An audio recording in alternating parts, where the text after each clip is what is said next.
Morning, Tweed. Morning, Joe.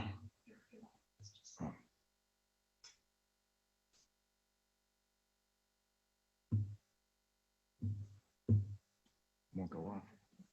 Always on.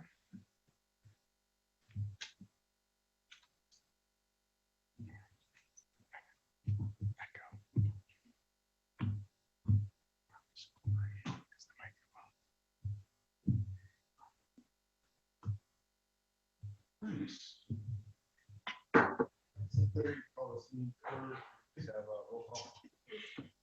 Yes. I know. Jesse Betcher. Ron Buckholz. Tweed Schumann. Stacy Hessel. Michael Maestri. Did we hear anything? Call again. Michael Maestri. John Righeimer. Here. Thank you. Pledge of allegiance. Michael Maestri is sort of here. I pledge allegiance to the flag of the United States of America and to the republic for which it stands, one nation under God, indivisible, with liberty and justice for all. Excuse me just for a moment. Did I forget you, Tweed? Nope. Okay, thank you. I didn't have it marked.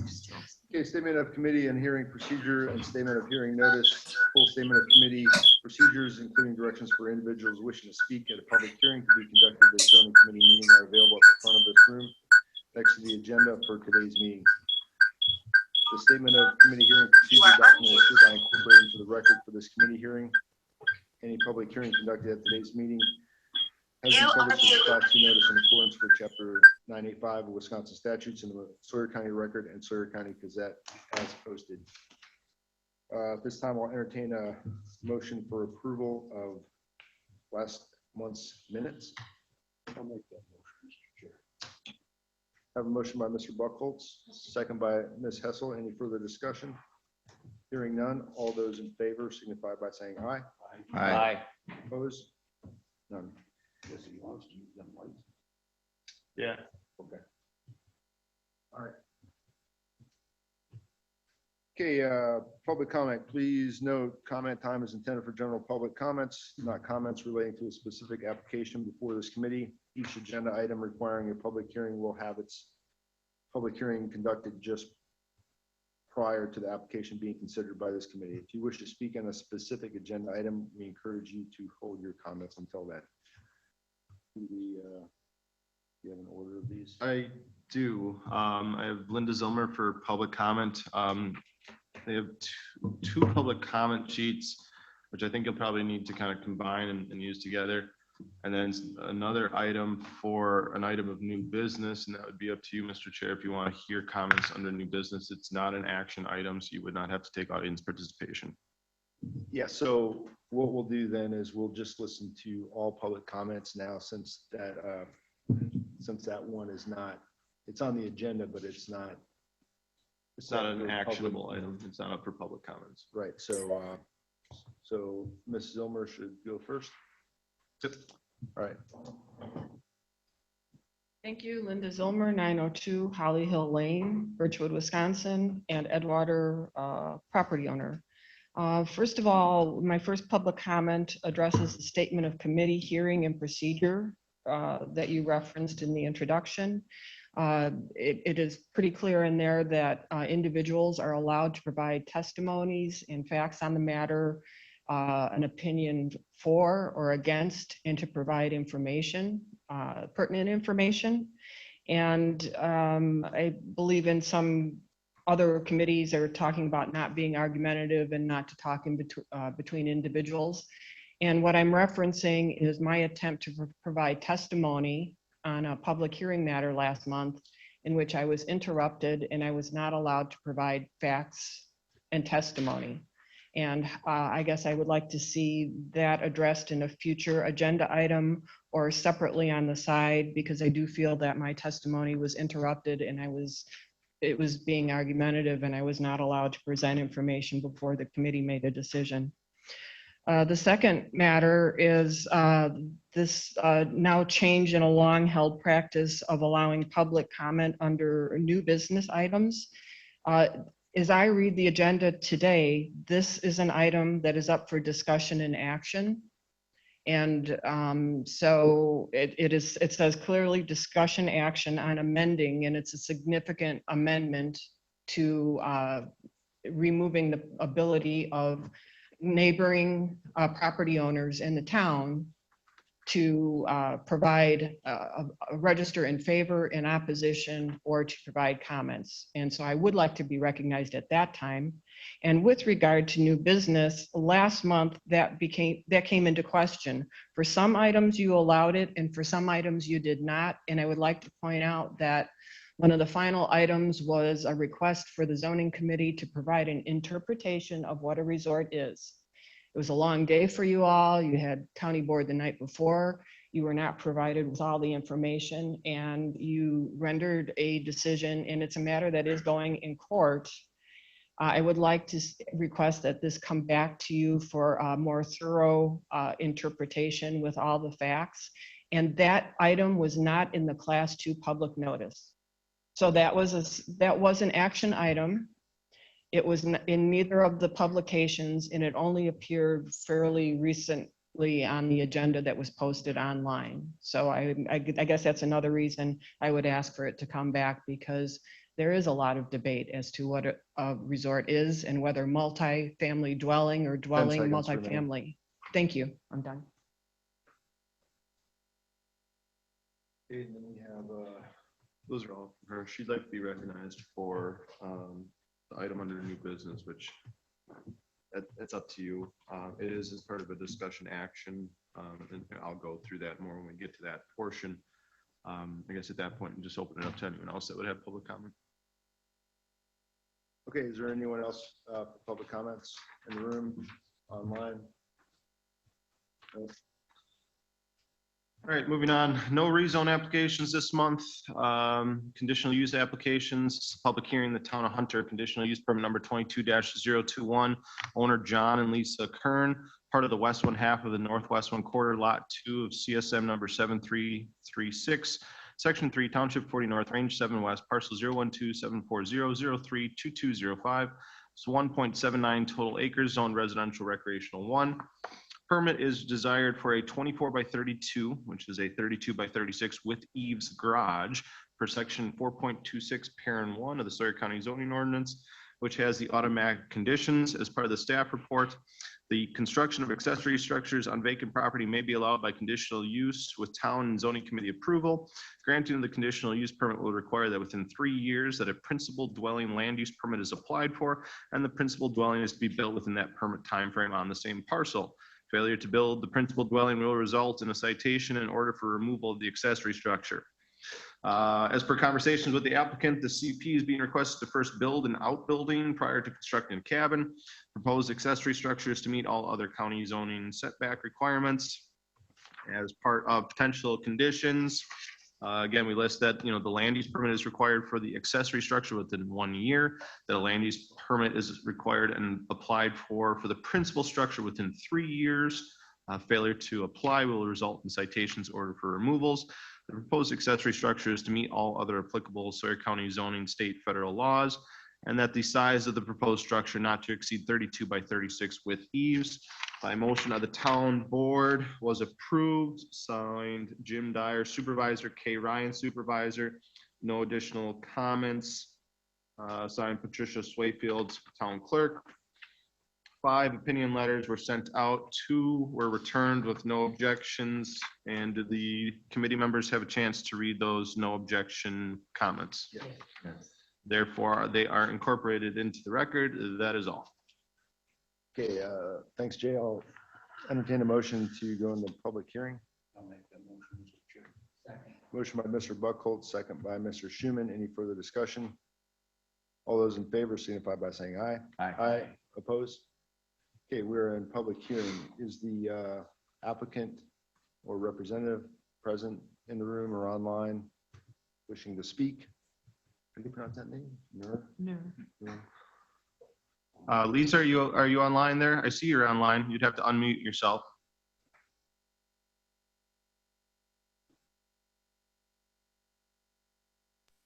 Can you hear me now, Jay? Yep, go ahead. Yep, I'm online. Thank you. Please state your name. Lisa Knur. Lisa, do you have any comments you'd like to make before we make a decision on this? Nope, not really. We would just appreciate having the ability to do that. We're renting several storage units up there right now. And we're getting ready to sell our business here in Illinois and retire up in Hayward. So we're hoping to be able to get that garage situated so that we can get our stuff moved from the storage units into that garage for the time being. So it'd be much appreciated. Okay, thank you. At this time, is there anyone who would like to speak in support of this CUP? Anyone wishing to speak in opposition to this conditional use permit? Okay, committee members, do you have any questions for the applicant? Yeah, I do, Mr. Chairman. Go ahead. Lisa, so you Yes, sir. plan to build on this in a certain amount of time? Ye- That is allowed by the zoning law? Yes, no problem with that. Yep, we were hoping to actually get that started. There was a little bit of a delay in our sale of our business here in Illinois. So that's why we're hoping to get the garage started at least this year, and then we're hoping to start on our cabin next year. Okay, thank you. You're welcome. Okay, if there's no more questions, need a motion to come out of public hearing. Motion by Ms. Hessel, second by Mr. Schuman. Any further discussion? All those in favor signify by saying aye. Aye. Aye. Opposed? Okay, Motion carries. Yeah, discussion action item, Town of Hunter conditional use permit number 22-021. Legal description is previously read into record. Again, this conditional use permit is desired for the construction of an accessory structure on vacant land with automatic conditions and the size not to exceed 32 by 36 with e-use. When rendering your decision, you can reference the conditions as listed in my staff report, as well as go through some of the findings of facts for potential approval or denial. Make a motion that we approve with the number 2 condition, that as long as the structure, the principal structure is constructed within 3 years, and then the 1 through 9 findings for approval. Okay, motion by Mr. Righeimer with the findings of fact 1 through 9 and conditions as stated. And a second by Ms. Hessel. Do we have any further discussion on this? Just, Mr. Chairman, maybe a point of order. Is Mr. Righeimer the alternate? And is Mr. Maestri online, or is he a committee member? And that's to Kathy and Jay. No, that's a good point. We see Mr. Maestri is online, but he didn't acknowledge during roll call. I didn't hear him either, and nor do I see him online anymore. So I was asked to be here because he wasn't going to be here. Yeah, and he's now popped offline though too. He's offline? Yeah. yeah, so we had no confirmation that that was ever even him. It could have been a family member dialing in under his email address or whatever. So he didn't answer. So that's a fair question, Mr. Sounds good. Schuman. Yep. But Thank you. I believe that as per our policies, Mr. Righeimer is now an active and participating member for the. Good. Oh, so I've been The promoted. motion I stands. just the didn't want us to second- get flagged. Thank you. Yep. No, thanks. Good Second call. And if there's no further discussion, we need roll call on this. We will then conduct a roll call vote. Stacy Hessel. Yes. Jesse Betcher. Yes. Tweet Schuman. Yes. Ron Buckles. Yes. John Righeimer, Yes. all in favor. Okay, Thank you. motion passes. Next item, Jay. Thank you, guys. Thank you. This is a public hearing in the town of Lenroot, conditional use permit number 22-022, owner Iris and Nicholas Giannoni, part of the northeast one quarter, the northwest one quarter, lot 3, CSN number 6762, section 16, township 42 north, range 8 west, parcel 014-842162104, 2.56 total acres, zone residential recreational 1. Permit is desired for a 452 square foot deck platform for a yurt prior to building a dwelling within a 3-year time frame. This would fall in line with section 4.26 parent 1 of the Sawyer County zoning ordinance. As per the staff report, let me just get to the case file here.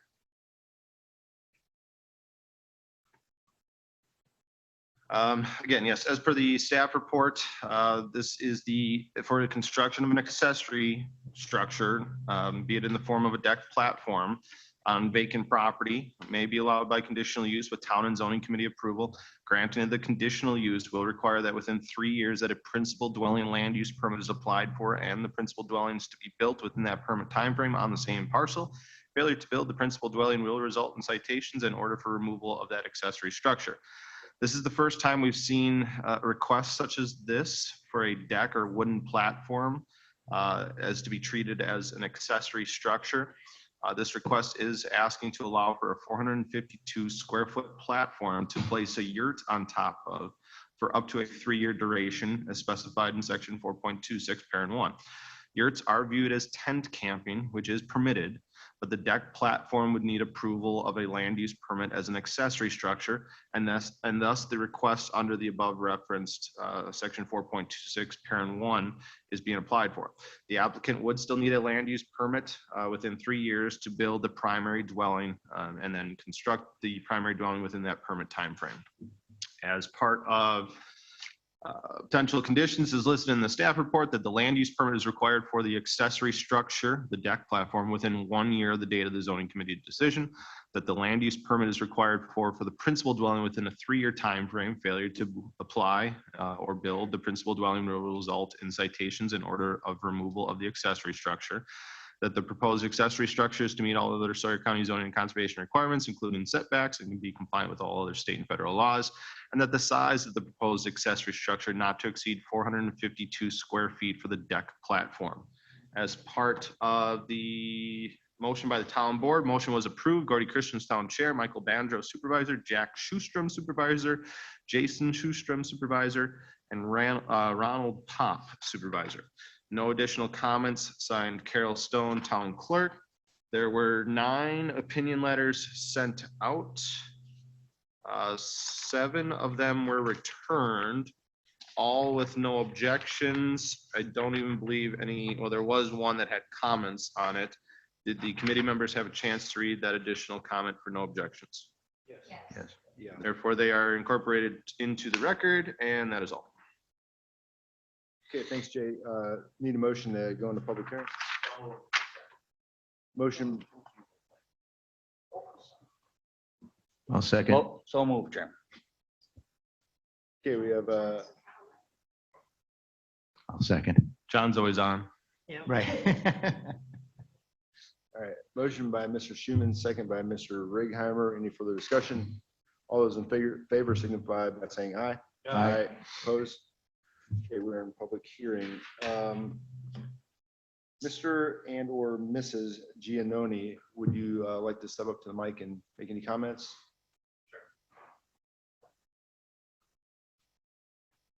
Thank you for letting us apply for this conditional use permit. I know it's sort of a unique situation being the first time. We're planning to build up there within 3 years. We're planning to build in 2024. We just really want to use our property in the meantime. We've looked at a few different options. We looked at an RV, of course. We just think this is the best fit for us. So that's why we're applying for the deck to put our yurt on. I guess I would just add, a lot of people kind of say, well, one question we've gotten is, well, why don't you just put it on the ground? It's kind of the traditional way that yurts are used, I suppose. But in more modern times, putting it on a deck is just a lot better for the building in the long run.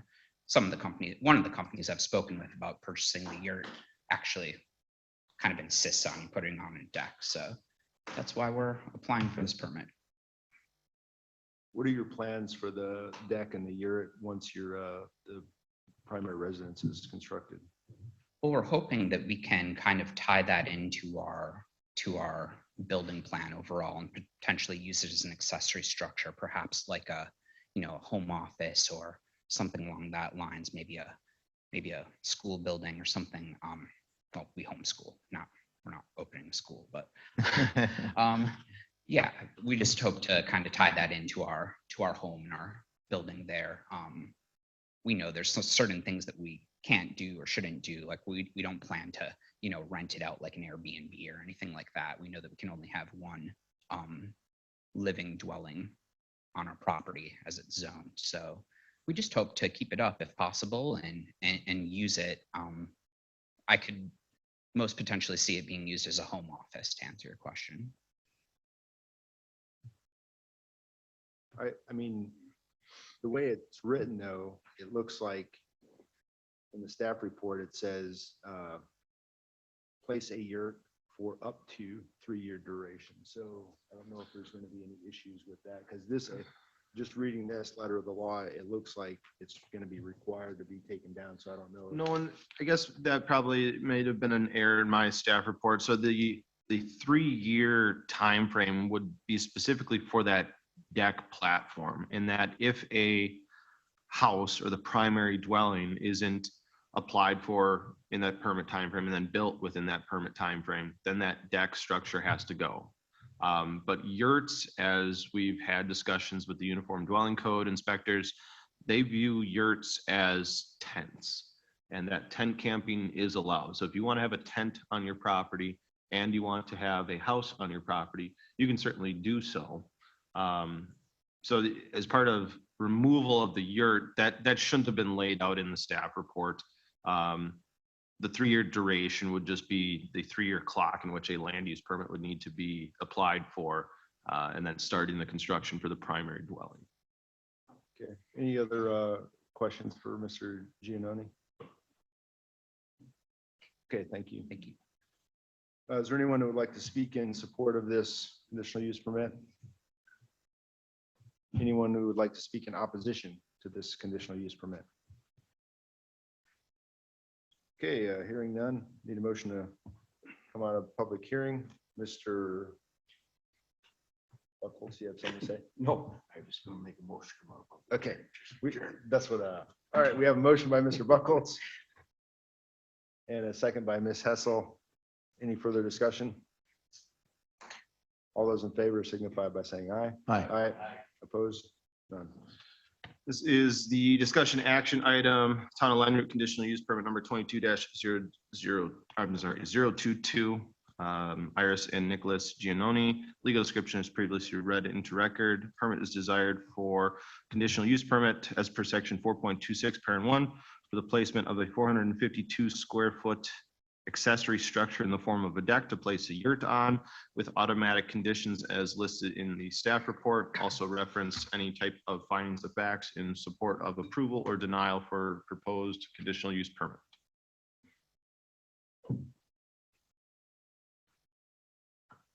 Okay, committee.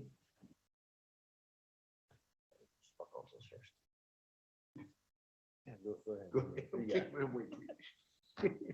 I make a motion to approve the CUP number 22-022 with the possible conditions of 1 through 4 and finding of facts 2, 3, 4, and 5. I will second. Okay, we have a motion by Mr. Buckhold, second by Mr. Righeimer for approval of the CUP with conditions as listed 1 through 4, findings of facts 2, 3, 4, and 5. Any further discussion? I would just like to clarify, when I asked about the removal, it's not that I was, suggesting that it be removed, because we don't have others, like the previous one, they're not going to have to remove their garage when they build their house. I would just asking for clarification, so somebody doesn't come back and try to require that the landowner, the applicant remove that. So any further discussion? Hearing none, let's do a roll call vote, please. Jesse Betcher. Yes. Tweet Schuman. Yes. Stacy Hessel. John Righeimer. Yes. Ron Buckles. Yes. All in favor. Thank you. Moving on to new business. Before we get to item A, I think I want to bring up kind of similar situations for the conditional use permit we just heard. So we are seeing a few others that are, potentially interested in applying for conditional use permits for these types of accessory structures on vacant land, to be granted that 3-year time frame in which to construct a primary dwelling. We're seeing that a lot in the camping aspects. We're working through the proposed ordinance amendment to allow these storage sheds, which I think is still great. We're still moving forward on that, and that'll be at county board next Thursday. But we're seeing other individuals now requesting larger decks associated with campers on vacant land. The ordinance of section 4.26 parent 1 doesn't specify that it has to be, a building as far as like a shed or garage before you have the house. So there are some individuals that are, proposing to have a 280 square foot deck on their camper and be allowed to have it there for 3 years in the process of building the house, and then take that once deck and attach it or add it into the house design. So I don't know what the committee's appetite is for that, but you just should expect to see some of those coming forward.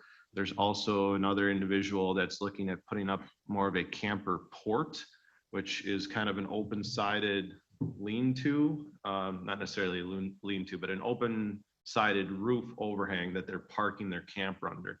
It's still a structure, and it's still an accessory structure on vacant land. The individual said, yes, we're still looking at building a primary dwelling, but we want to have something that we can park our camper under while we're there. So I don't know if that's was the main intent of section 4.26 parent 1, but as we move along in ordinances, there's always, I don't want to say loopholes, but there's always different interpretations to that. So we'll see some of those moving forward. And I guess if we want to have discussion with the appetite of the committee for those types of decks and or coverings over campers, as opposed to a garage before a house is built,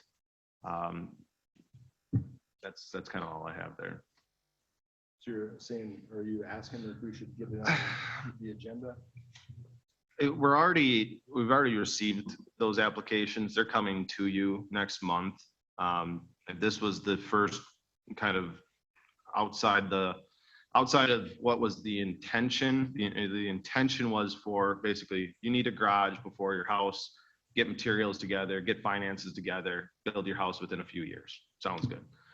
Now we want to have a deck and enjoy it on our camper, but they always say that, yes, we're going to, build a house in 3 years.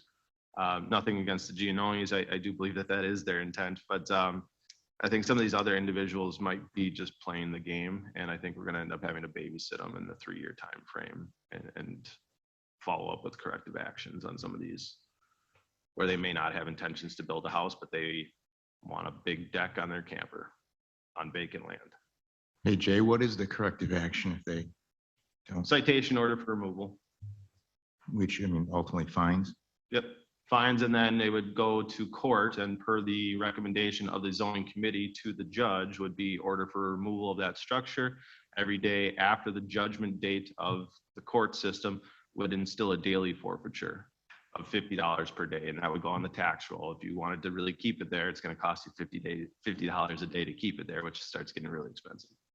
So we have something that gives them incentive to Either remove it or take build. action or do their thing, Right. right? Okay, Mhm. thank you. I know we had an individual last month when we were talking about, our public hearing process for our ordinance for having those smaller storage sheds on vacant land. There was an individual that was, wanting to task zoning committee to potentially allow that for decks on vacant land in association with camping. I don't know if we want to look down that rabbit hole. Is a deck the worst thing? No. but it's still a structure. It still requires permitting. It still requires fees associated to the office. So either it's apply for a conditional use permit and play the 3-year game, or strictly outlaw decks on campers on vacant lands, or potentially an ordinance amendment that if you want to up to 200 square foot deck on your camper, get a permit and go through that route. So just to keep that in mind, we don't have to further discuss it today. I don't need guidance, but I just want to start your brains turning that process. So. Yeah, thanks, Jay. I don't know if we need to do another ordinance change specific to that. It sounds like, and I don't think we need to include it on the agenda for next month, because then we're going to discuss it ad nauseum, and then 2 or 3 months later, when somebody comes up with that issue, we're going to have the same discussion over again. So for now, I would just recommend we take them on a case-by-case basis. Okay. Until it becomes Burdensome. Yeah. Understandable. So new business item A. Go ahead. I just want to say that though, when these come up, I mean, this is not real important, but we make sure that we put them possible conditions on the motion. That's. Thank you. Thanks. Item A for new business, zoning committee bylaw amendment. This is a draft version that I have. Last month we talked about the notice of the kind of the public comments that we send out. I've had some discussion with Andy Phillips on this as well. And I've also had discussion with adjacent zoning departments, be it in the Northwest District and actually throughout the state. We are by far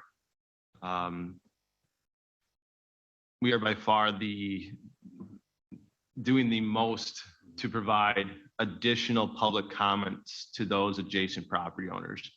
The statutes require that it needs to be published as a Class 2 notification, and that within the town of where it's held, that the town needs to post it in their 3 public places before they hold a town board meeting on it. Other than that, that's the state statute. Sawyer County goes even further and sends out property owner opinion letters to every property owner within 300 feet. That is not statutory requirement. That has just been a long-standing practice of Sawyer County.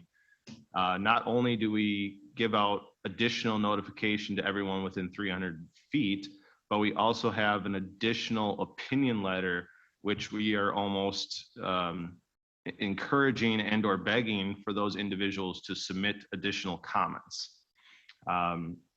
It's burdensome on our department to provide those notifications. I'm looking at something that would be an easier, streamlined process where we would still give additional notification to those adjacent property owners within 300 feet that yes, there is a conditional use permit request for this property next to you, or there is a rezone request for this property next to you, and give them the specifics of the case and where to provide additional comments if they so choose, and to the meeting dates if they so choose to show up, but not to openly have a form in which we would basically plead with them to provide additional comments. This version that you have in front of you is my attempt to, I guess, streamline that process. And if Andy Phillips wants to weigh in on any of the information that we have here in front of you from a legality standpoint, or if there's any additional questions that the zoning committee members have of me, we can open it up to that. And then we did have that one public comment provision that Linda Zilmer wanted to speak on this behalf, or this matter as well.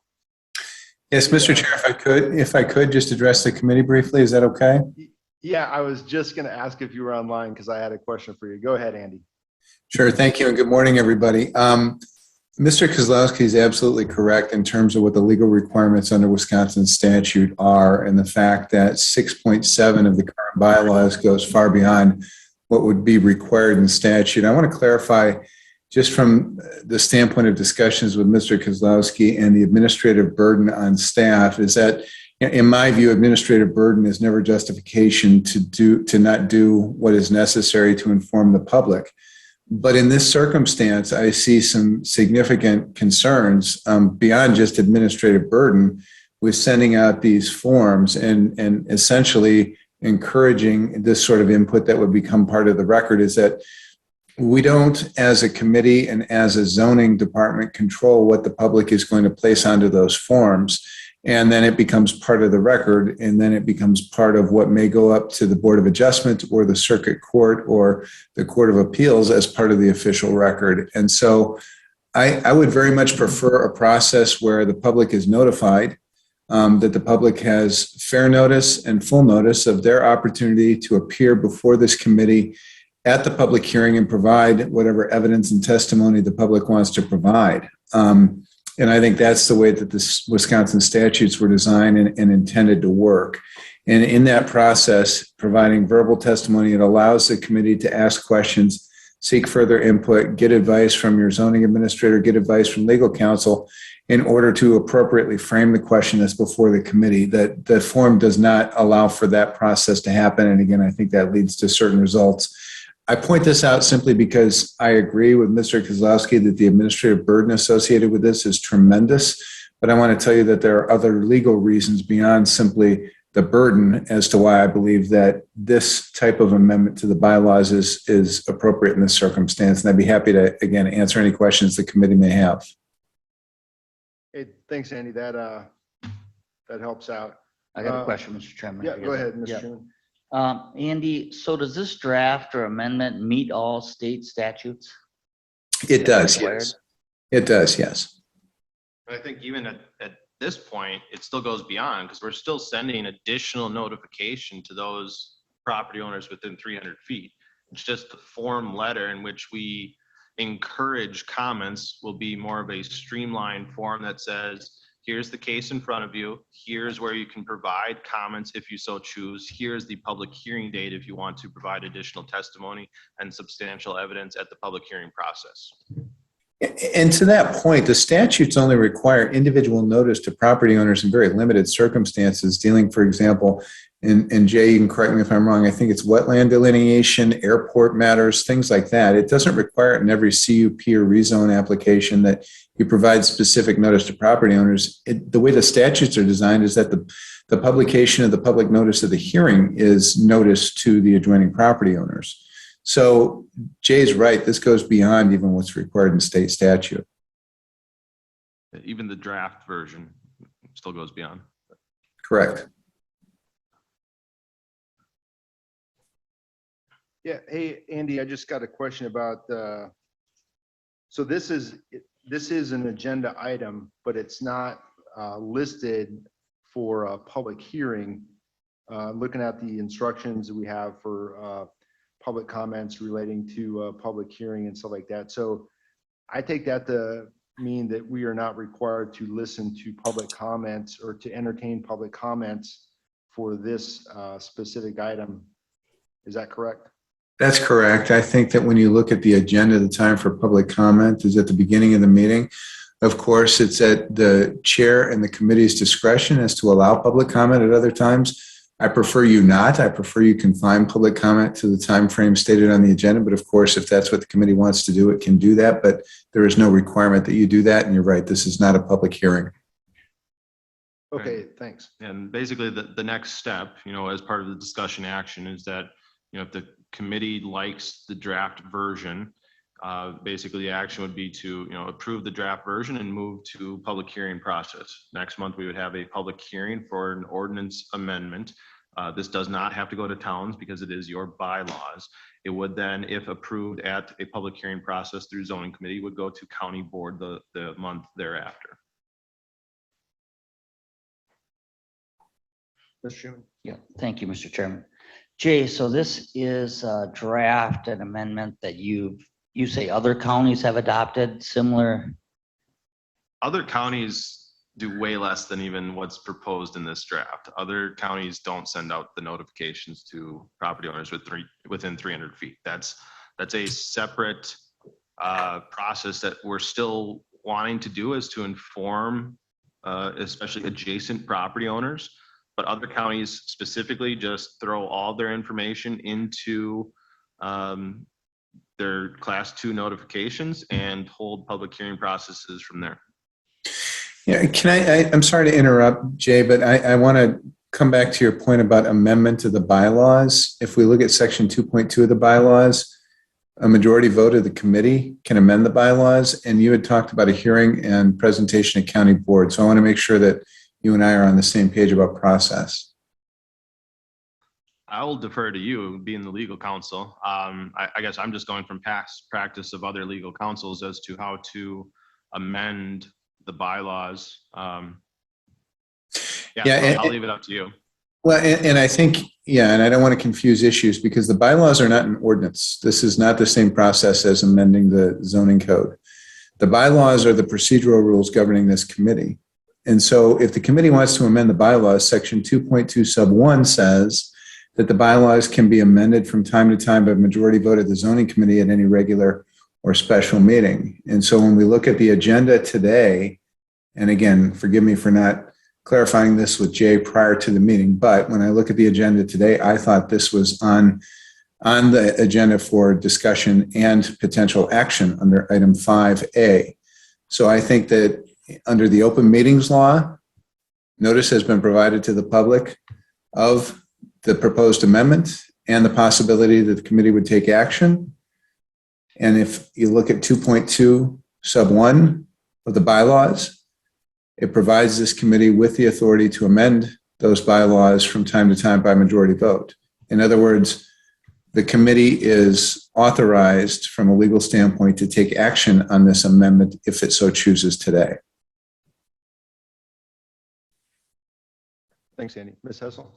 I would like to make a motion to approve the draft that's presented in front of us and move forward as legal counsel has provided. Okay, we have a motion by Ms. Hessel to approve the draft, which is completely within our right, as stated by legal counsel.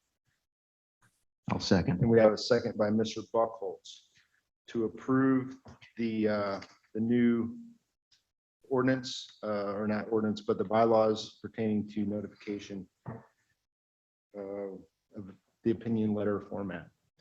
Any further discussion on this? I just want to say, thanks, Jay, for going above and beyond what you do on these drafts for the public hearings. I really appreciate, and I'm sure the committee does, how much you go above and beyond what you have to do to get the information out to the people. Yeah, and we still want to notify adjacent property owners that there's either a rezone or conditional use permit, happening within their area, but the practices that we've done before, again, have kind of made it a little interesting when it comes to a public hearing process. Some of those comment forms that we get back, they're not substantial evidence. Some of them are very tough to read. We've heard some of the comments that I've had to read into the record over the last couple of years, and some of them, are full of foul language and slander. And why are we opening that avenue up within our current practices? So that's where, again, we're wanting to inform the individuals that there's a public hearing taking place. You can provide additional comments if you want to, and you can show up to the meeting if you want to. And that's really what it boils down to. Yeah, in discussion, Mr. Chairman, I wanted to mention that too, that Andy Phillips, our legal counsel, did say that this lowers our legal liability by not having these opinion letters come in with unsubstantiated comments. Ms. Hessel, do you have a comment? Oh, I don't. Okay, we have a motion on the floor and a second for approval. Any further discussion? We don't need a roll call vote, do we? Majority vote, so yeah, maybe you roll call it. All right, we'll go ahead and do a roll call vote as well on this. Okay. Tweet Schuman. Yes. Stacy Hessel. Yes. Ron Buckholz. Yes. John Righeimer. Yes. Jesse Betcher. Yes. All in favor. Right, and then any other new business that would come before the committee discussion only. The only other one I wanted to bring up is we recently saw the town of Round Lake pass a new gravel pit non-metallic mining ordinance at a town level. I should have made you copies of it and got it into your hands, but that new town ordinance, which again, the legalities of it, I don't understand those, because I guess a town can have their own separate ordinance, but some of the information provided in that ordinance, which now is and has been adopted, states that the town has up to 60 days in which to render a decision on a specific conditional use permit for non-metallic mining. It makes it somewhat burdensome now on the county in that they really didn't communicate with us in adopting that ordinance, where we have a procedure and how we give notifications to the town, and then we would hold a separate public hearing process to the committee. But it's almost like the town's going to end up tabling it, and you're going to see them tabled at zoning committee level if you are not wanting a town decision on the matter.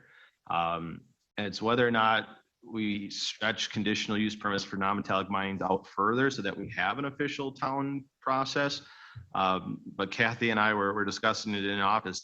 The new ordinance that they have, we're going to end up probably having to republish a bunch of different times on non-metallic mines, especially in the town of Round Lake, and just how they have their ordinance set up. And I just wanted to bring that to your attention and urge the committee members to take a look at that town of Round Lake non-metallic mining ordinance, because there are some interesting things within that new ordinance. So. And Mr. Chair, if I could very quickly on that point, Jay, Round Lake is under county zoning, right? They are. They're So this has using got. Yeah, go ahead. Is this a licensing ordinance? Yes, and also additional requirements that the town is going to need in order to give an approval on a CUP, which again, I don't think zoning committee needs to have a town recommendation on a CUP. But the towns, I guess, basically they're requesting a $3,000 permit fee for non-metallic mining operation, annual renewals, stuff that's way outside of the zoning committees and the Sawyer County zoning ordinances requirements. Now, Well, how I'll they're just going to regulate that at a town level, that's up for up to them to decide. But Well, and just so the committee's aware, this is an issue that was litigated all the way up to the Supreme Court back in 2006 or 7 thereabouts in the case of Zwiefelhofer versus town of Cooks Valley, I think it was. And the Supreme Court, in a split decision, determined the town still had licensing authority, but it was very limited. And I'm not so sure that case comes out the same today, given the makeup of the court, but it's a somewhat complicated area. So I would just caution the committee that when you read the ordinance from Round Lake, let's talk about from a legal standpoint what it is that we need to do to comply with it or whatnot, because I would hate to have the county get into a legal liability situation by following or requiring compliance with the town ordinance that there are questions surrounding legality. And the only reason I bring it up is you're either going to see postponing by the town on a lot of the CUP gravel pit requests in the town around Lake, which all that does is if you follow in line with the town and also postpone it, I have to pay additional publication fees to hold it the next month. Or you don't care what the recommendation is of the town. So they tabled it, they postponed it, whatever the case may be, and that zoning committee still takes action. So both of those are kind of weird scenarios where you don't like to see. You'd like to have the town make a decision in the correct time frame without having to do additional publications on our behalf. But let me send out that ordinance to you, and if you have additional questions, I guess propose those back to the town around Lake. I'll send it to Andy Phillips here as well to see if there's any legal liability for the zoning department then as well. And thank you, Mike. It looks like Mike just has brought it up here online on our screen. Jay, I have a question. Mhm. Was the town of Round Lake, did they seek legal counsel before adopting this ordinance? Unknown. You don't know? Unknown. Okay. Because my concern is the residents are going to not be happy with this ordinance, and then we're going to be dealing with a lot of issues we always want to respect the townships. So that's the hard part if they didn't seek legal counsel, and if it's an overreach, I don't want to respect that. Yeah, and I even tried to look down the process of this adoption, and it was very difficult to find where it was discussed in previous minutes, where draft versions were out there, and then all of a sudden there was a public hearing and adoption with very little notification. They've now published it in the paper as an adopted ordinance, but it was hard to track back where the public hearing processes took place. But now it's as an adopted ordinance, so I'll send you out the link. But that's all I have on that matter, and we'll have further discussions, I'm sure, coming up, because it looks like we'll have several new gravel pit requests in the town of Round Lake within the next several months. All right, any other business? I just want to ask one quick question. Jay, this, now that the county hired this new dog animal control, Mhm. how's that gonna help you in your enforcement? That's, he's part of zoning too, to enforce our problems that we have out there. Yep. Yeah, and I've had conversations with Brandon is his name. I have a file started for him, but it's still, I need about a week or so to kind of get some of my notes down on paper for him. Because some of the complaints or the violations that we get that I'm wanting to pass off to this code enforcement officer, they still don't have a good grasp on the whole zoning realm. So it's to view the violation and take the on-site notes that, you have a shed, it's this size, it's at this location, and you need after the fact permits for. But it's then, giving him kind of a form letter in which he can then follow up with the procedures. Because he's, no offense, I mean, he's a greenhorn, he doesn't know zoning. So just to send him loose and say, go do the enforcement. He has no direction, and it's me trying to find time in my schedule to lay out that process for him. But no, I am excited about it. I think it'll probably be something later this summer that we really get active on, because the heart of summer is very difficult to do that anyways. Prioritizing time is pretty much my everyday routine, so. Yeah, I was just wondering because it seems that's our last public safety community meeting and was introduced to us. Okay. Wondered about that for you. Yeah, I have a stack ready to go for him, and it's just, kind of getting those procedural matters down, so. All right, thank you. Yeah. All right, anything else? Any other business for discussion only? Any future agenda items? If not, we are adjourned. Record time. Record, isn't it? 52 minutes. Good job, Jay.